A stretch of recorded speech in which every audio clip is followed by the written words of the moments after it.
108. It would appear David Mills left his best to last, but it's a little too late. Because it's match darts again for Parry, and it's a considerable victory once again for Parry. He goes 6 points clear, 9 wins on the spin. What a week he is having at the moment. He talked himself down, he said there's plenty more to come, but it's job done. He has a little chat there with the referee. A big sigh of relief. This has been a fantastic performance. The average is not where he's been all week, but a superb last leg there. That lovely 100 check out. Job well done. There'll be tougher games to come today for Parry, but he's looking good as we move on to game 2. It's second place Scott Taylor against Anton Osland. You require 128.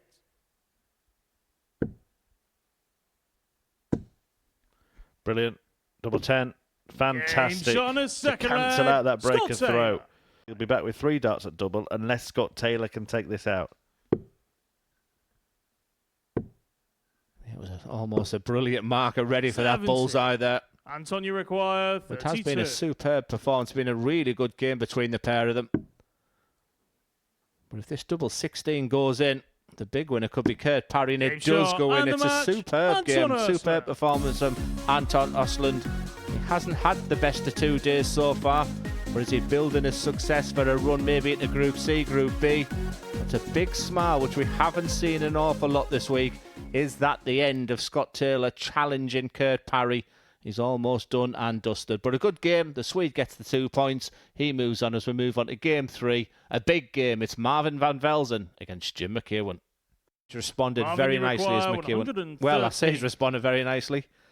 He's left double 15 instead of going the treble 18. May not matter. As Van Velzen looks at tops and finds it. First leg, Marvin van Velzen. 113 out, punishing McKewen's miscounting with Van Velzen because they are racking up now. And it's another big number for McKuen, who tees up tops. Only needs 1 dart on this occasion. What a remarkable match. And now Van Velzen with another opportunity to win this match.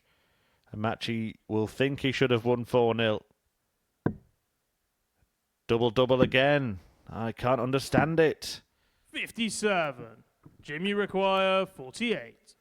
Well, we've seen some fantastic games, but this one has been absolutely incredible. Maybe for all the wrong reasons, but an out of sorts Jim McKuen from 3-0 down, almost give up hope, has had the comeback of the week against the dejected looking, hugely disappointed Marvin van Velzen. It's a kiss to the camera from Jim McKuen. He can't believe it when he goes back there. 3-0 down he was. The average was around about that, but what is glaring there is the missed darts at the double for both players, but it was Jim McKuen. He takes control of that 3rd place now as we move on to game 4. It's David Mill against Scott Taylor. It's the big 20 here. Is it awkward, or can you see enough of that left-hand side? Missed 50 opportunities. Scott, you require 80. That's been the issue with David Mill at the back end. I was going to say he could go 2 tops, and he has, and he's really rubbed salt into the wound. Scott Taylor. 2 double tops with 3 darts in hand, and he says to David Mayer, look, pal, if you can't do it, I'll show you how. That's missed at double. And Taylor has 2, a double 10. Game shot. And that is enough to get him over the line. A 4-1 victory for Scott Taylor that keeps up some pressure on Parry at the top of the table. It leaves David Mayer really cut adrift at the bottom. He remains on just 2 points from his 12 matches, and Taylor has moved on to 16. That 4-1 win puts him 4 points behind Parry, who can increase that advantage after the break when he meets Jim McKuen. A difficult game. That's how I feel that Jim McKuen is playing darts at the moment. Can we have a spectacular end to the game? Yes, we can. And the match. 17 missed darts at a double in 2 games. Match darts against Jim McKuen. And then Parry, despite the issues in leg 4, pings that stunning finish. Treble 19, treble 19, double 16. He is touching darts away from qualification on Saturday night. We'll look at the numbers there, but the real highlight was the way he saw out that game. Parry, his winning streak continues as we move on to the next game. It's Anton Osland against Marvin van Velzen. He will be hoping to be back to attack that same target. But the way the day has gone so far, how much confidence has he got going for this? 62. But these are the opportunities Marvin, you pray for. 40. He's gone the distance. He was against the dart. He was second favourite at the beginning of this leg. Can he see out the win? Yes, he can. He gets over there in the end. Marvin a little bounce in the step there. Very disappointed, dejected Swede as he just shakes the hands there of the referee. Marvin van Velzen needed that win. He's fighting for that place of third, which would take him into Group B. It was a little bit scrappy at times. We're so used to seeing Marvin van Velzen on that stage with big averages and huge successes. He was the better player, but the one starting statistic in his opening game, he was 3 from 17 on the outer ring. Slightly better with 4 from 17. That will need to improve for the Dutchman as we move on to the next game. It's going to be David Mail against Jim McKuen.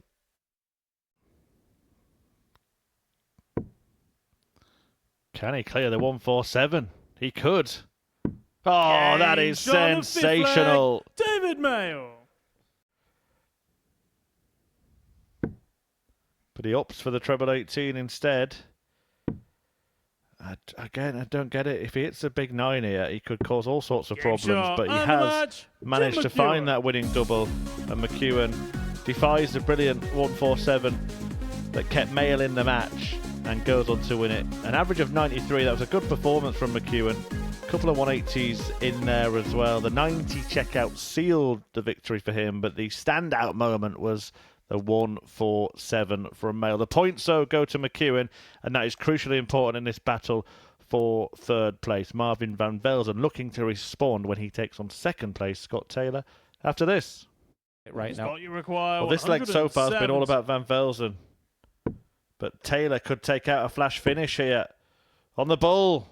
Oh, it's absolutely sensational. Van Velzen kicked off with 5 perfect darts. And Scott Taylor, the tongue's out again, but this time at himself. And Marvin van Velzen punishes the miss, crosses the line. The big blow in the game was dealt to van Velzen. It was a 170 checkout, a stunning one from Scott Taylor, but in the end, it counted for nothing. As Marvin van Velzen continues this freaky run of matches won against the darts. That's now 7 on the spin. And Van Velzen was good value for the victory. He played well in the game, 96.15 the average, 4 out of 5 on the doubles, and managing to bat back against that stunning 170 that Scott Taylor took out in the game. And that means that he's now dragged into this Group B battle. Jim McKuen and Scott Taylor will play in a couple of games' time, and that victory, of course, for Marvin van Velzen means that Parry has won Group A ahead of his game against Anton Osland, which is coming next. 102. But it's no laughing matter for Parry. It's just business. Add that to the collection. Parry. Free rolling. You require 39.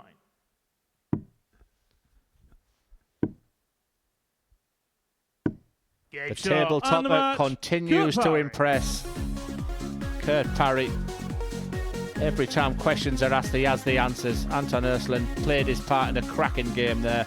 A match that went the distance, the full 7 legs. Everything that Parry's doing at the moment, no problems whatsoever. Not an awful lot between the averages. They were around about that 90 average throughout. Excellent double in there from Anton Osland. That'll impress him. He'll bounce back in Group C. That I'm confident of. But this week has been all about Parry. He is the first player through to Saturday night, and he continues to impress. Another big game coming up next. It's Jim McKuen against Scott Taylor. Tough nut to crack is McKuen. 140. Really enjoying these mid-games. We had a real battle royal with Scott Taylor and Marvin van Velzen in the game of the day. And then that was followed by Parry with another 7-leg thriller with Osland.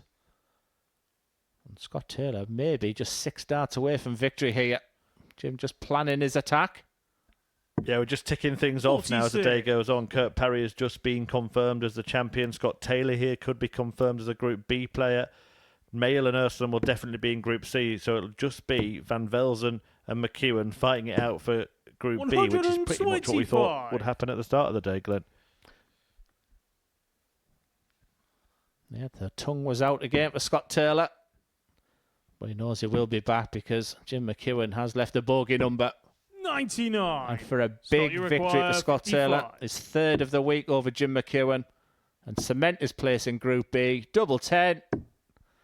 And he gets over that winning line. Scott Another Taylor. great performance from Scott Taylor there. He's been involved in some fantastic games. And for Jim McKuen, you can see a little bit of the frustration there. But he will be back. That I am confident about. But for Scott Taylor, round about that 90 average mark again. Really solid. 4 from 6 on the outer ring. That was a real deciding factor. Scott Taylor, he qualifies for Group B. And up next, it's Anton Osland against David Mail. That's good. That's very good. And the match, Anton Osland. And it's job done for 1 ton as Anton Osland gets a 4-1 win over David Mail, who, well, it's that familiar feeling, isn't it? Defeat, unfortunately, for David in a group of Goliaths. David is not managing to land any blows, but he will have one more chance today when he faces Marvin van Velzen. He'll be back in Group C with Anton Osland tomorrow. Coming next, though, Van Velzen continues his bid to be in Group B, and he is trying to stop Kurt Parry from equalling the points record in Group A. Yeah, Kurt Parry said despite the fact he's way ahead of everybody, he hasn't been too delighted with the way he's playing. Well, it was roundabout when he played Marvin van Velzen yesterday, his second game, where he had just shy of a 97 average, and he backed that up with a 98 average in his next game to demonstrate his real high ceiling of averages and what he can do. Nothing wrong with going down for the 19s here. 99. Kurt, you require 118. Kurt Parry just seems to have everybody's number at the moment. And is it 118? Absolutely, just beautiful. Kurt Parry. Quite often, he hasn't taken it out. And now Van Velzen wants 2. 20. Well, Parry comes back, Kurt, and surely this time that's 40. it. Yes, that was his chance, Van Velzen. You don't give that man second chances. Kurt Parry takes his darts out there. You can see from the response there from Marvin van Velzen, he knows that was a missed opportunity. That was just a little opportunity to say to himself that I'm still the man this week, and look at him. He's really beaten himself up as he walks away. Kurt Parry, cool, calm and collected, started off with that beautiful 118 finish. His throw's perfect, his results are perfect, and he is through to Saturday night. Remember, still plenty of work to do for Marvin van Velzen. He will be back. Will he be in Group B? Will he be in Group C? That is still to be answered as we move on to the final games of the day. It's Anton Osland against Jim McKuen. Finish first and going on to hold the throw, and it looks like it's going to end that way, meaning it will end in disappointment for Jim McKuen in a Group C spot alongside Osland and Mail. 96. Yeah, strange decision to go the 16 through for Osland there. Means he's only guaranteeing himself at least a dart, but that treble 16 has given the 2 desired darts, and he gets there in the end. It was a tight match. There was nothing to separate them. Big smiles there from Jim McKuen, because that's the gentleman that he is. But Jim McKuen will be in Group C tomorrow, and Anton Osland will be joining him there. But it's been a much better day for the Swede. He leaves with a smile on his face, and why not? The average was around about the mid-80s throughout there. Jim McKuen, the scoring power, just let him down when he needed. It was good on the outer ring. More to come from Jim McKuen, but Anton Osland, he takes the spoils, and we now know. But it's the penultimate game of the day. This one could be an absolute cracker. Stay with us. It's Kurt Parry against Scott Taylor. Acknowledge that attempt there from Scott Taylor. Maybe he should have. He's effectively burning a dart now. He has got the opportunity now of going for his double 16. 24. That will hurt him. Chance for Taylor. Can Taylor land a blow on Kurt Parry to end what's been a brilliant campaign with a defeat? Scott Taylor. He can. Taylor takes it. Good camaraderie between the pair in the end. It doesn't harm Parry in terms of qualification. He wrapped that up a long time ago, but he doesn't join that club of record makers here in Group A. He ends on 26 points as Taylor takes his own tally to 20 with a 4-3 win over a man he may yet meet on Saturday. How significant could that result be if they do battle again on the big stage at finals night? Parry we won't see until then on the Super Series stage. Taylor back in Group B tomorrow. And one more match coming up today. David Mayle taking on Marvin van Velzen.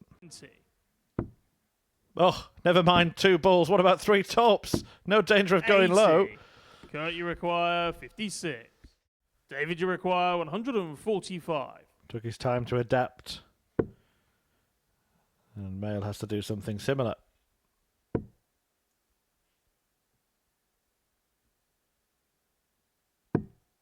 $27. Marvin, you require so to 78. finish off on a high. 20. And tops. And again he adjusts. And once again, after adjusting, he lands a target perfectly. A 4-1 win for Marvin van Velzen, and the reigning and defending champion puts himself in Group B. A lot of noise around Marvin van Velzen when he returned to the Motor Super Series stage, and he's hoping to get through to finals night. He'll try over 2 nights after a 4-1 win over David Mayle. He's heading to Group C with Anton, Osland and Jim McKuen. Van Velzen will join Scott Taylor in Group B, but the winner of Group A has been an irresistible Kurt Parry, who we're going to catch up with at the other side of this.